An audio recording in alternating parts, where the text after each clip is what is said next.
Okay, well, welcome everybody. My clock says 1:40 p.m., so I'm going to go ahead and get started. Let me, first of all, just introduce myself. My name is Darrell.Jacobs. I'm a integrated marketing advisor with AlphaMedia. We are radio stations all across the country. I'm in Saginaw, Michigan. We have 5 great local radio stations. About 3.5 years ago, we were owned by Media, and we were bought out by AlphaMedia, and AlphaMedia brought in a whole bunch of new products to us available to help our clients with. And one of them was a whole bunch of digital products. And so in the last 3.5 years, I have spent a lot of time working with the digital products, and almost half of my business now that I help my clients with is with digital marketing. And so that's what we're going to talk about today. I only have one slide, and so we're going to go ahead and get started with that.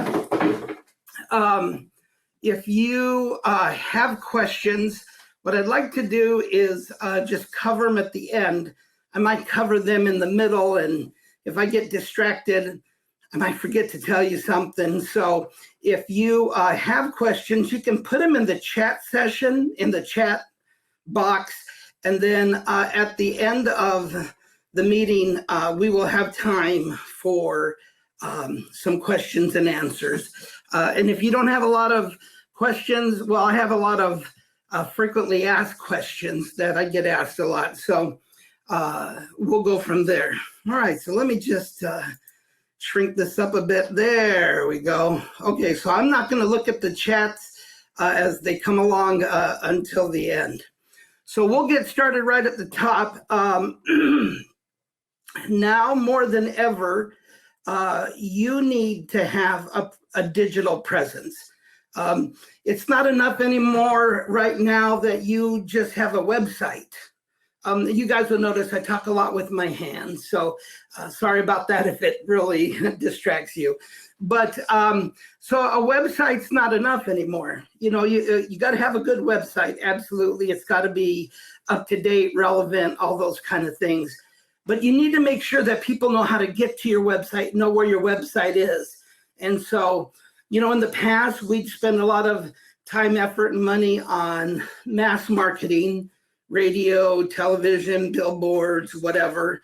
And but now we know that a lot of people, and especially now with the whole COVID thing, a lot of people are spending more and more time online. And so you need to have a presence there. And in the past, it wasn't available for smaller companies to do this. You know, the larger companies have been doing this for a while, you know, Coca-Cola, Budweiser, whatever, the car companies.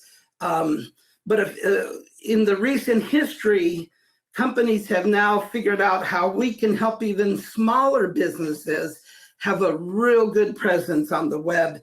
And today we're going to talk about those things. I read this just yesterday. It said, according to Da Vinci Payments, 71% of U.S. adults plan to do more than half of their holiday shopping online this year. In the past, we've done a lot of shopping online. I read something recently that in April, when the whole COVID thing happened, there were days in April that people spent more buying more online than they did on Black Friday last year. So, you know, we're online. We're there. We're buying stuff. We're looking stuff up. We're figuring stuff out. You know, who would ever thought you just go online, you pick the food you want from Walmart, and then they set a time and you go pick it up and they bring it to your car. I mean, that's the way to shop. That's what I like. So today we're going to talk about digital advertising as part of digital marketing. And for today, well, first of all, this slide, listen, there's nothing on here that isn't public information.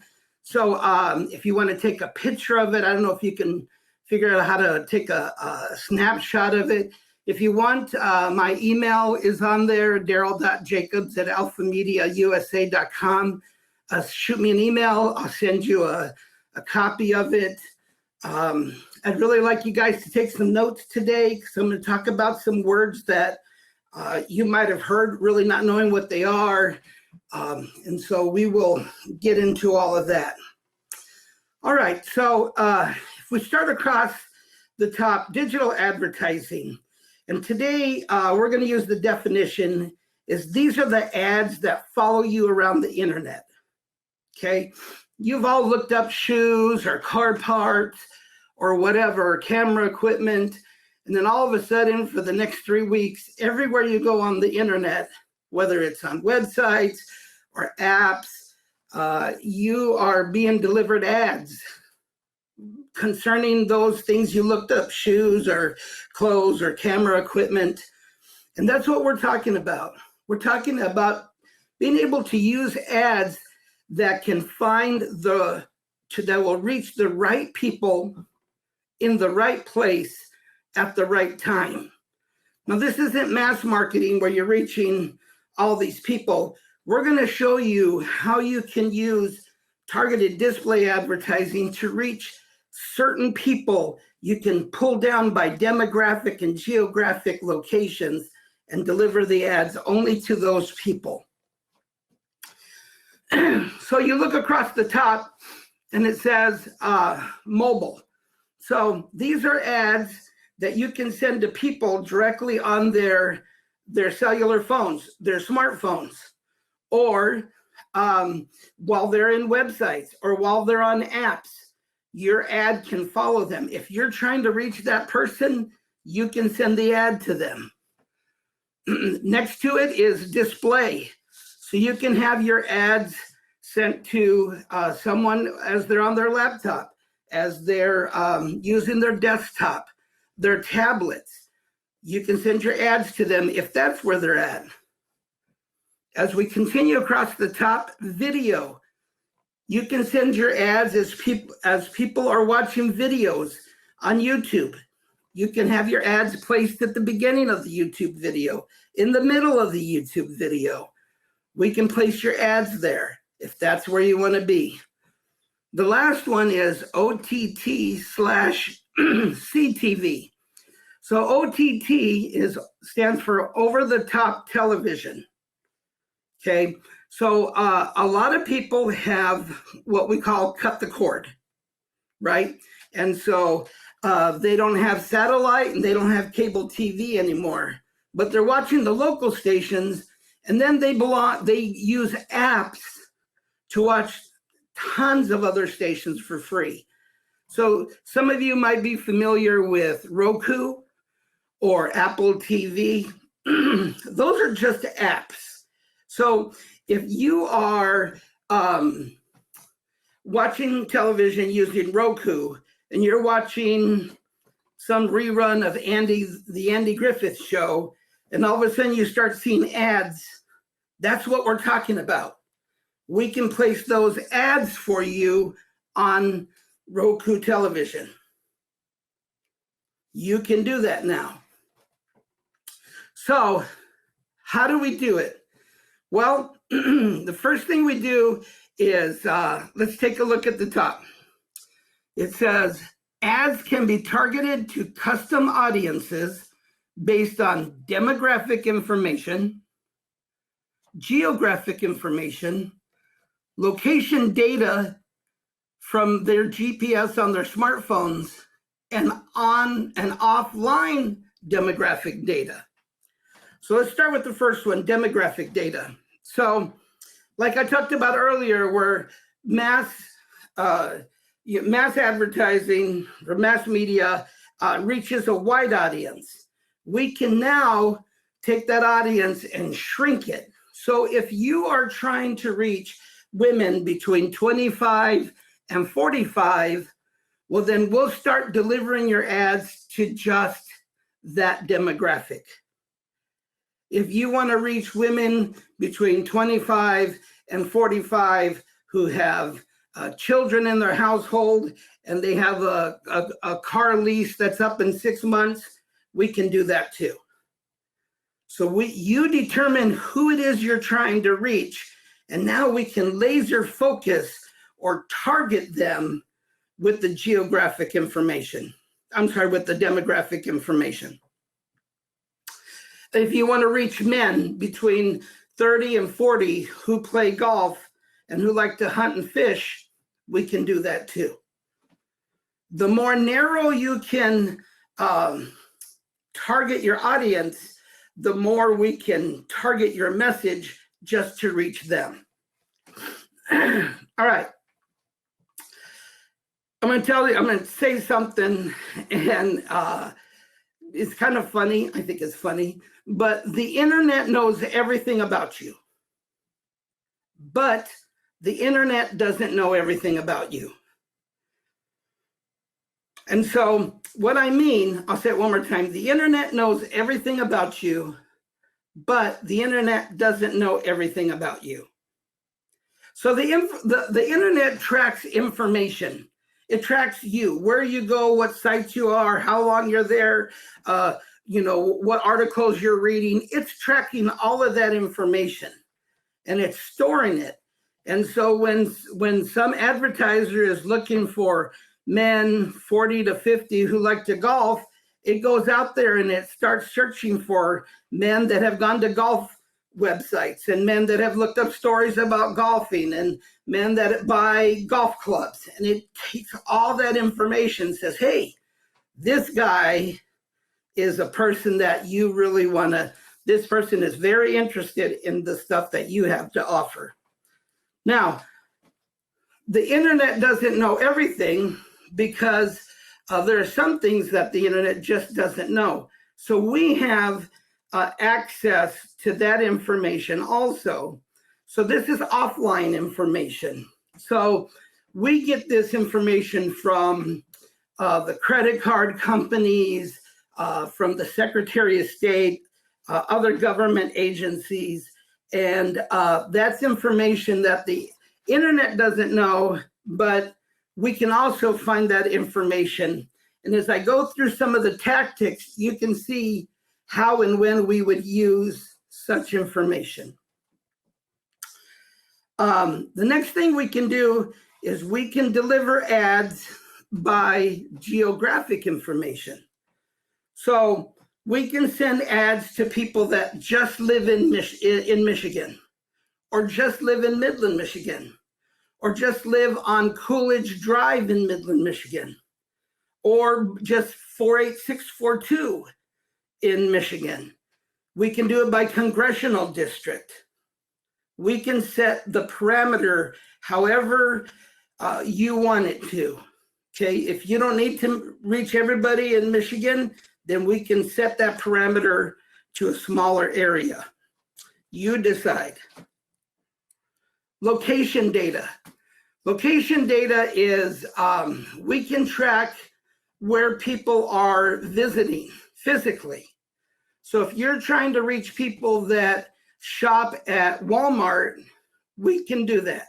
We can track people and serve your ads to people who shop at Walmart. If you're trying to reach, if you're one golf course and you want to reach the people that golf at a different golf course, we can do that too. Okay, and that's called geofencing, and we're going to get into that in just a minute. And then I already touched base on the offline data. That's information that we get outside of the internet that we'll use at certain times. All right, well, I was just going to see if there's any chat, okay, whoa, no questions. Wow, you guys are great. All right, so if you have a question, go ahead and put it in the chat, and then at the end, I will answer it, or you can just save it for the end. That's fine too. Okay, so we talked about where you can deliver digital ads, how we do it, and then the specific tactics that we use to do it is what we'll get into next.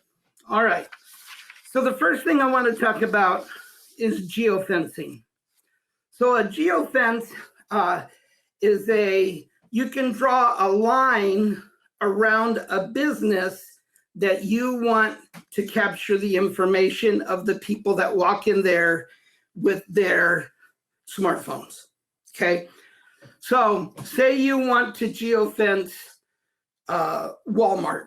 So we would put a box around Walmart, either just the store or just the parking lot, or the parking lot and the store. It doesn't matter. We can put this box around Walmart, and then as people start entering the store with their phone, it's going to start to track them, okay? So when it recognizes them as someone who is in your demographic, who you're looking to reach, and now they're in a place that you're targeting, we can start sending your ads to them. That's how digital marketing, digital advertising works. Now, the really cool thing about this is you can also do what's called a conversion zone. So let me explain it to you. I have a client that they sell high-end granite and marble countertops, okay? And so what they do is we geofence their competitors. So if someone goes into a competitor of theirs that also sells the same product, we want that person to see their ad. Now, also, we geofence what we call feeder companies. So not necessarily competitors, but real estate offices. So because real estate agents do a lot with homeowners, and sometimes they suggest they fix up something or whatever before they're gonna sell their house. So they want the real estate agent to know to get their ad also. So the way the conversion zone works is somebody walks into the competitor's business. Then what we do is we start sending them your ad. And then even if they don't click on the ad, but they come into your store, we know that they came into your store. That's a conversion.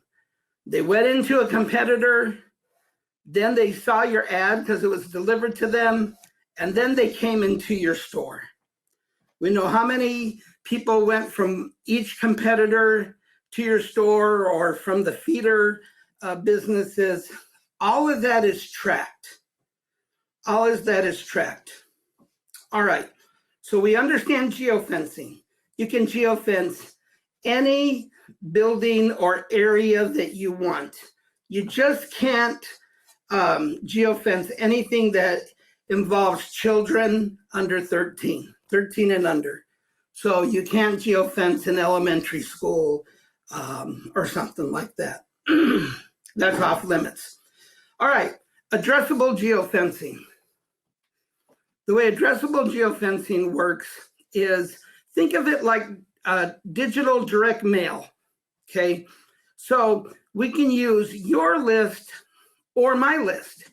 So I have a client, they're in the banking industry, and they know over the years how many people have purchased loans with them, car loans. And so what they can do is, say that person hasn't had a car loan in 6 years. There's a whole bunch of them. They have a list of thousands of people that haven't had car loans in many years. What we can do now is we can take that list and we can start sending ads directly to those houses digitally. Okay, so we basically put a geofence around each one of those houses. So it might be your house, but not the house next door to you. And it might be someone 3 or 4 houses down from you. We will start sending your ad. You determine how many ads you want to send a day to that house.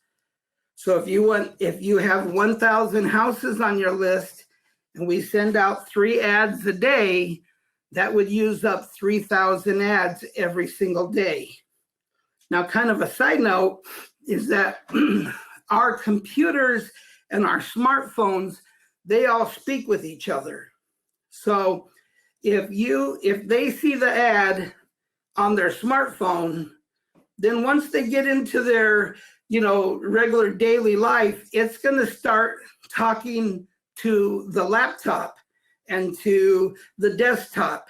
And so you might originally get the ad sent to your house, but you might see an ad 3 days later at work on your work laptop, because they speak to each other. Okay. All right. My list. Okay. Say you don't have a list. You don't have a list of people that have bought products from you in the past. That's where we use offline information. So you say, Darrell, we are trying to reach people that live in Midland, Michigan, that are veterans and that have lived there for more than 20 years and don't have any children living at home, because we want to invite them to this event.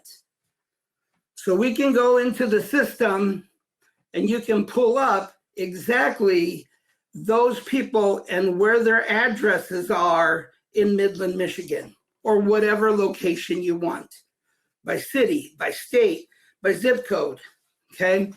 Now, we don't know their names, but we know that that's not allowed. But we do know where their houses are. And we can start sending your ads using a list that we created. And the variables are, there's literally thousands of them. Financial, physical, the house style, children, if they're Republican or Democrat, the list just goes on. We can find out lots of information. All right, let's discuss MLS. That's the next thing on there. So MLS, those of you who are familiar with the real estate industry, that's the multi-listing service. That's where if you put your house up for sale, they put it in this multi-listing so that all the real estate agents can see your home for sale, not just the people that work in that real estate office. Now, one of the cool things that you can do with addressable geofencing, I have a client who owns a high-end furniture store, and very, very, very expensive, like $10,000 couches.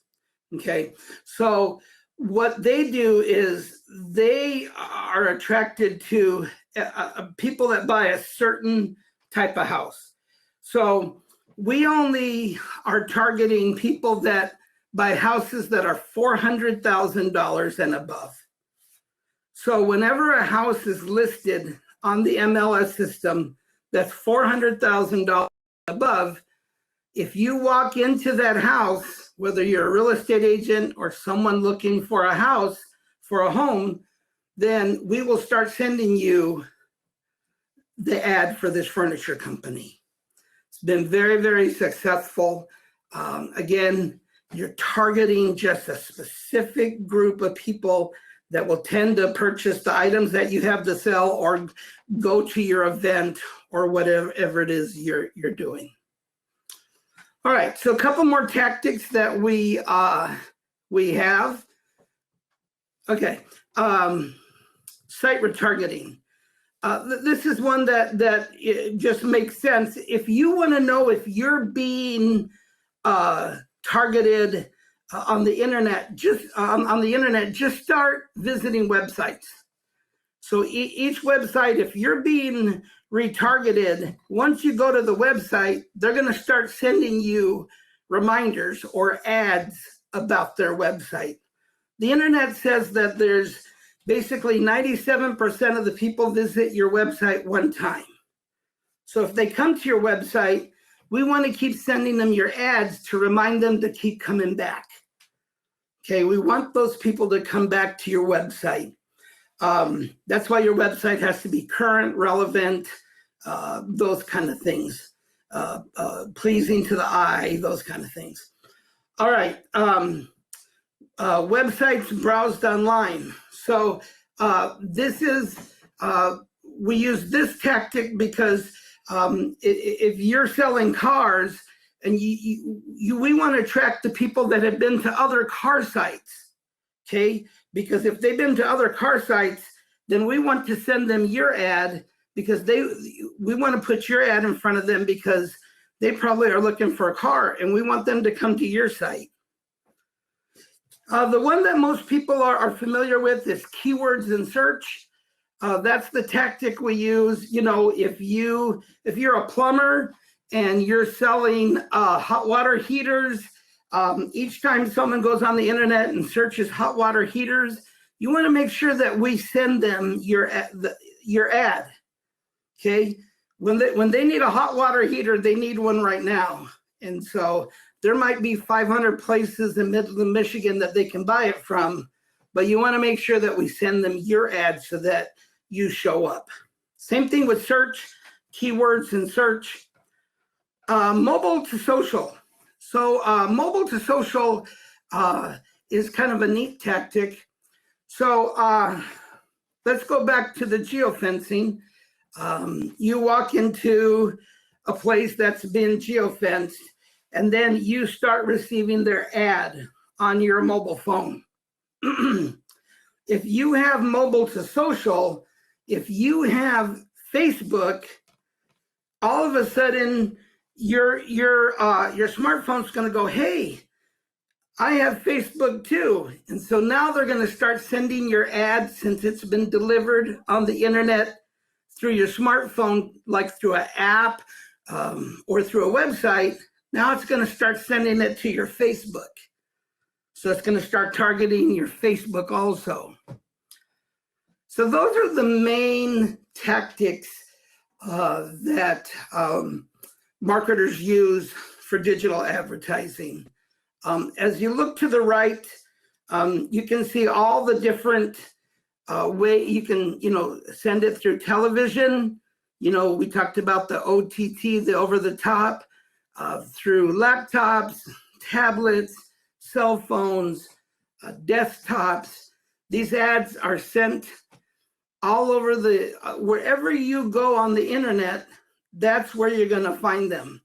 The really unique thing about this is you and I don't go to the same websites and apps every day, okay? So that's why these are following people wherever they're at. I might never go to ESPN.com. And if I only had ads sent to ESPN, I would never see it. But with these type of ads, they follow me wherever I'm at, okay? Had a client of mine, and she goes, Darrell, I've seen our ads on the internet. And I'm like, you have? Oh, wow, okay. Do you live within 5 miles of your store? And she goes, I do. And I said, oh, well, great, because that's part of the geographic location. They only want to reach people that live within 5 miles of their location. And so I said, oh, and you're between 18 and 65, right? And she goes, yes. And I'm like, okay, good, because that's the demographic who they're trying to reach. 18 to 65 who live within 5 miles of any of their locations. And I said, well, where did you see it? And she looks at me and she kind of bows her head a little bit, and she goes, Words with Friends.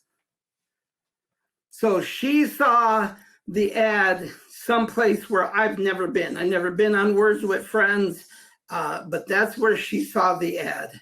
So that's how these work. They follow you around no matter where you're at. If you also look to the right, you'll see these are just a handful of some of the ads that I've done for some clients.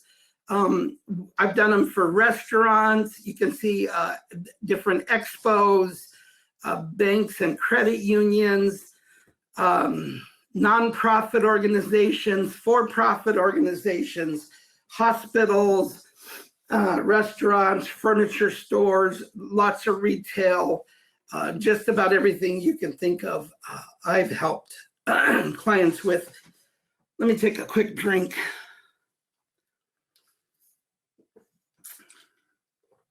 Okay.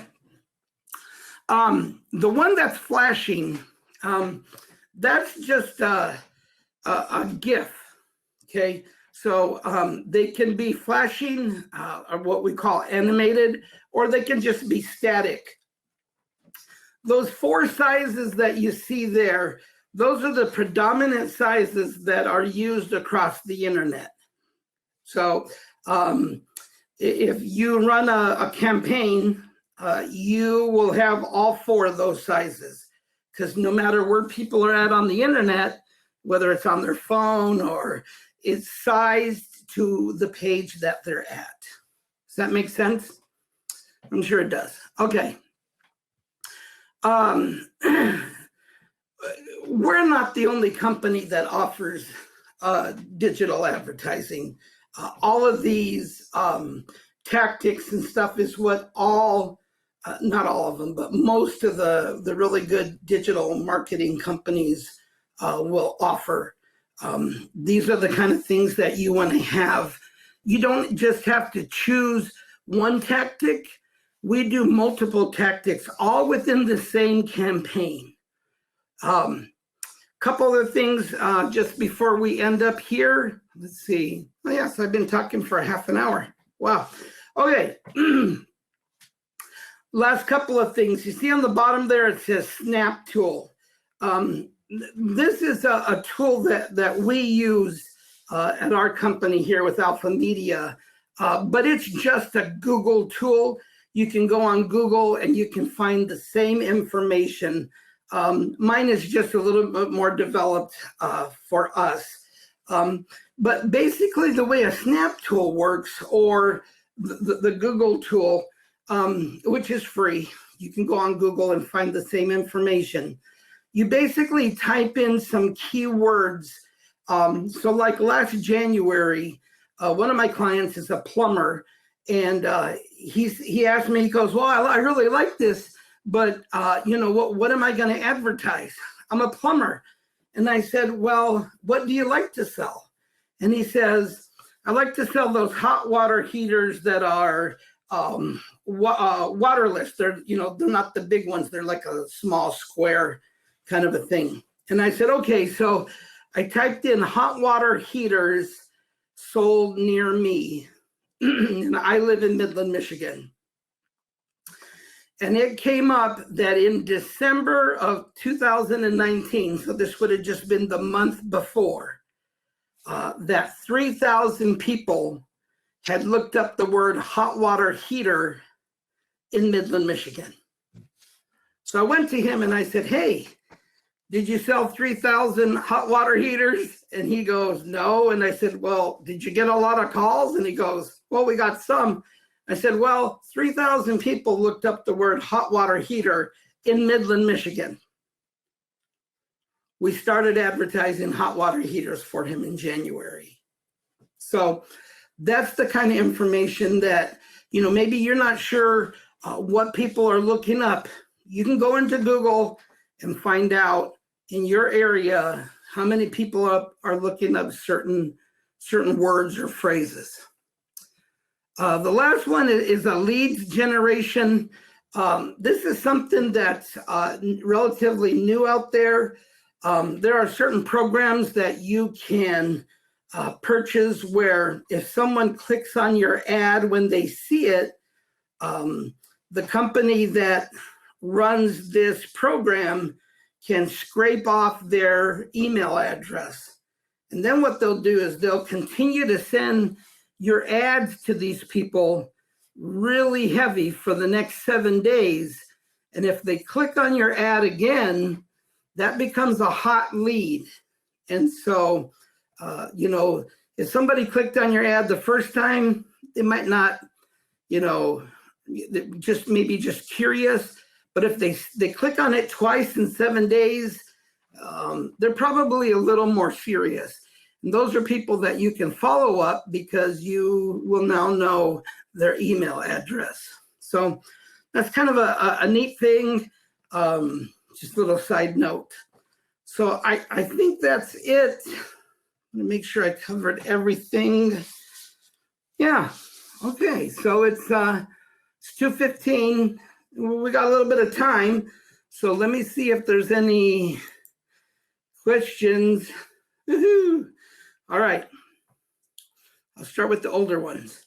So you can target people based on their habits or location.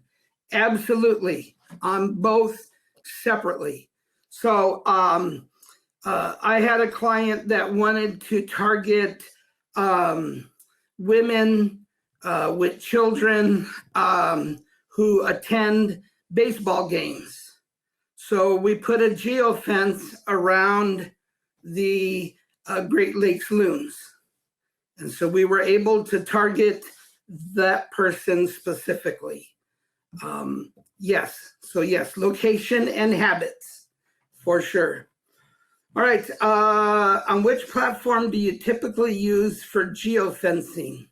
On which platform? Okay, I'm not really sure what that means.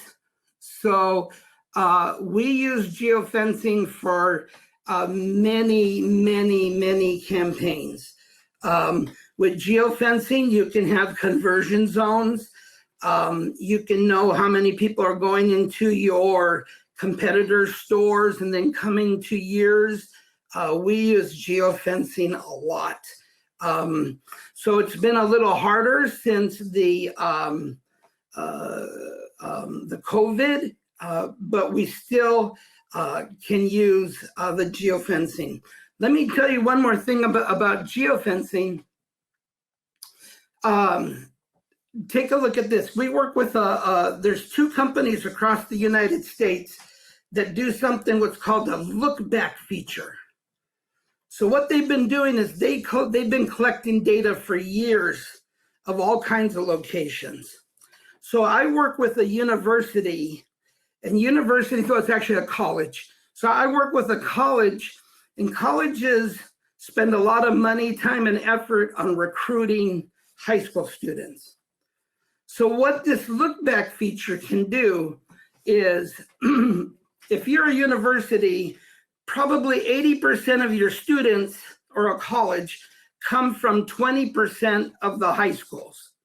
Okay, you get kids from all over the world, but you can look through who's registering at your college, and you can see there's probably 20 to 40 high schools where they come from. What we can do with the look back feature is we can look back at what phones were in that high school last year. We can do this up to 2 years. So now, if you're trying to reach students at certain high schools, we can go back and pull up the information that the kids that were there, and now we can pull up the kids that were here now, and the ones that are missing are probably the ones that already graduated. We can take those out and start reaching all the kids that went to that high school and start sending them your ad for your university and college. This is very successful. There are multiple colleges that and universities we work with, and we have white papers that can describe everything we're doing, and it's been very successful. All right, let's see. Look back feature. Yes, you can do them at the same time as well. Oh, somebody else is already answering questions. That's good. All right. What social media platform is best for geofencing? Facebook, Instagram. So we use the internet. We don't use a lot of social media for our geofencing. Now we do use the mobile to social. So again, if you're trying to reach people that are go to Walmart, then we'll geofence Walmart. And as they walk into Walmart, now we'll start sending them your ad. And if they're connected to Facebook, then we can start sending your ad to them on Facebook also.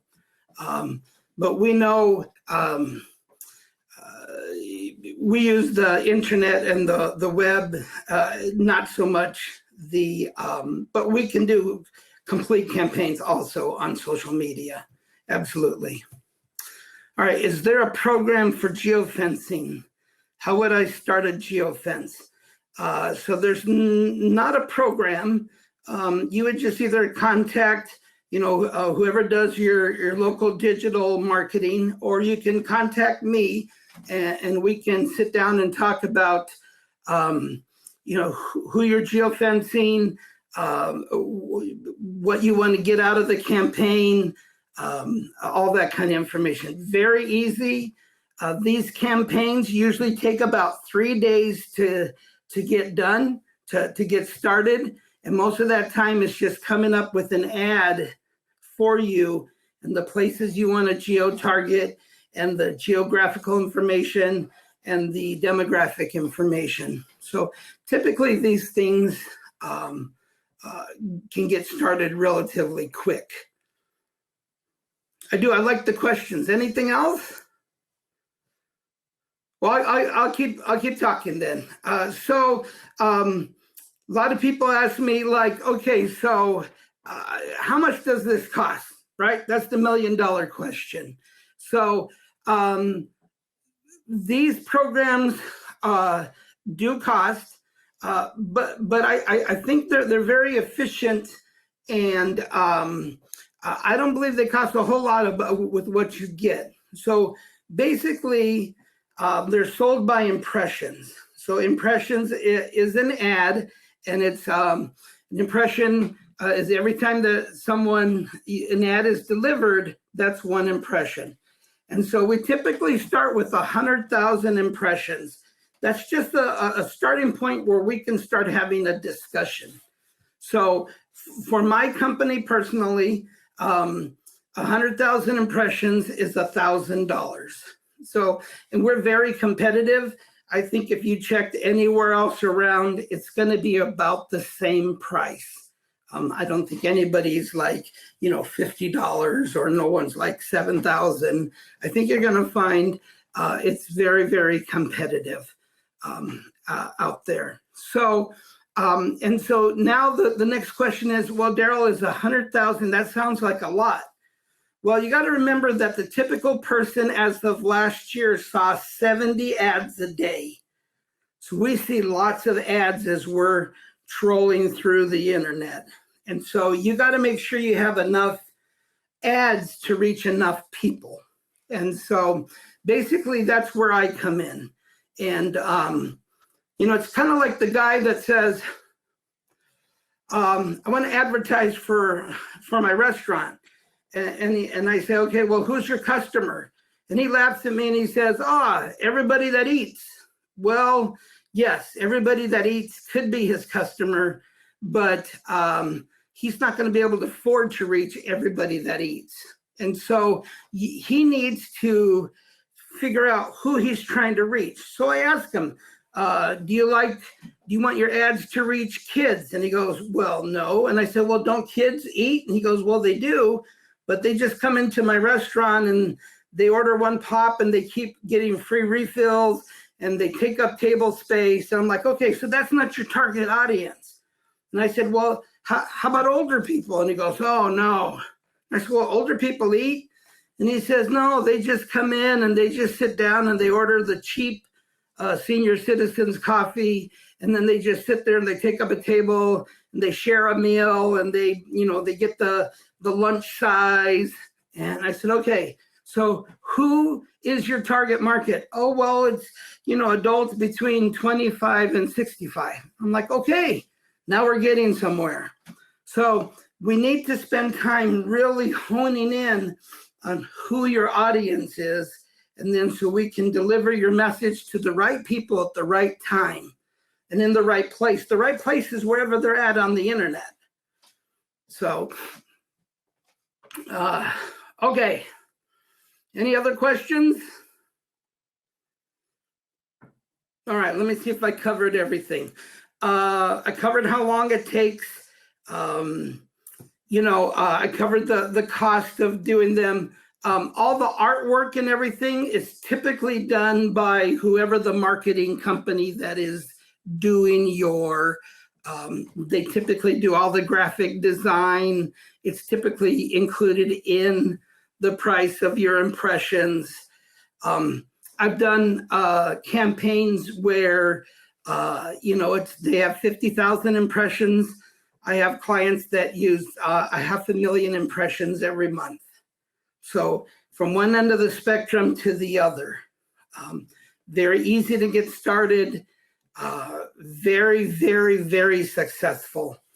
I told you about my client who sells granite and marble countertops and how we geofence his competitors and other feeder organizations.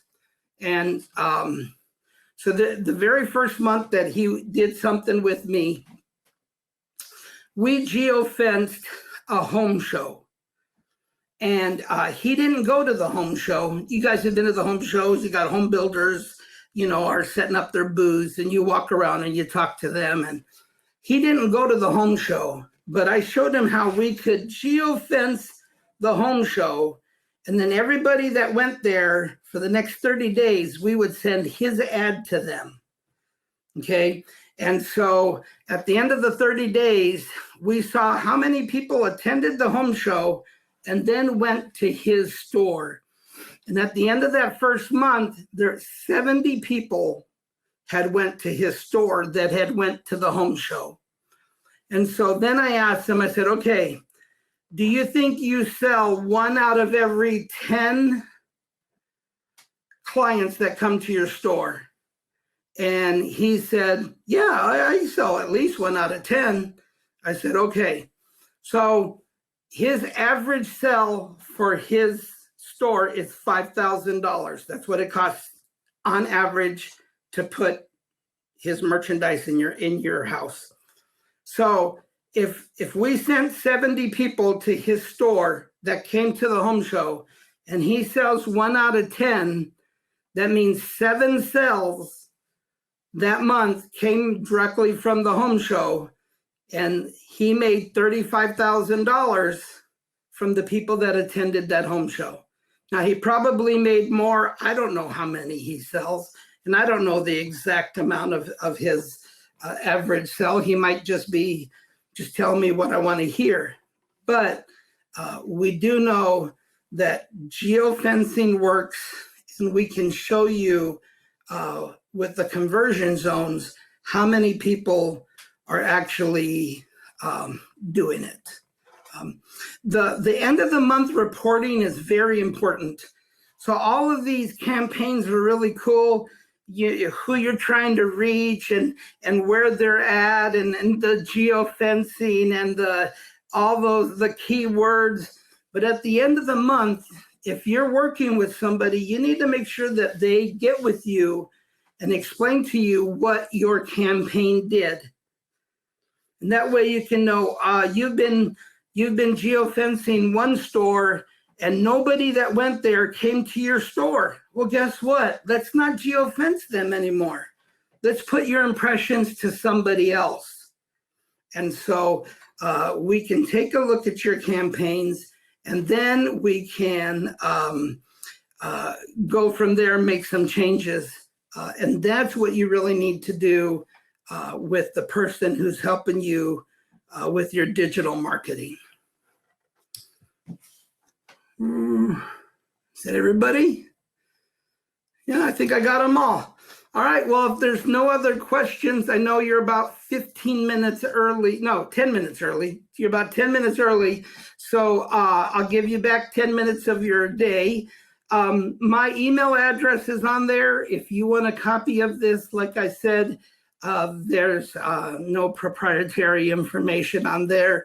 If you have any questions, please just reach out to me. Even if we don't work together, if you work with somebody else, that's okay. I love working with clients on their digital marketing. Like I said, I have clients all over the state. I have clients now all over the country. Like I said, we're basically 5 radio stations in the Saginaw area. And but I now have clients everywhere because we're not stuck to just the local area where the radio station reaches. So with that, I will end the session and hope to talk to some of you in the future. Again, reach out to me if you have any questions. All right, have a great day.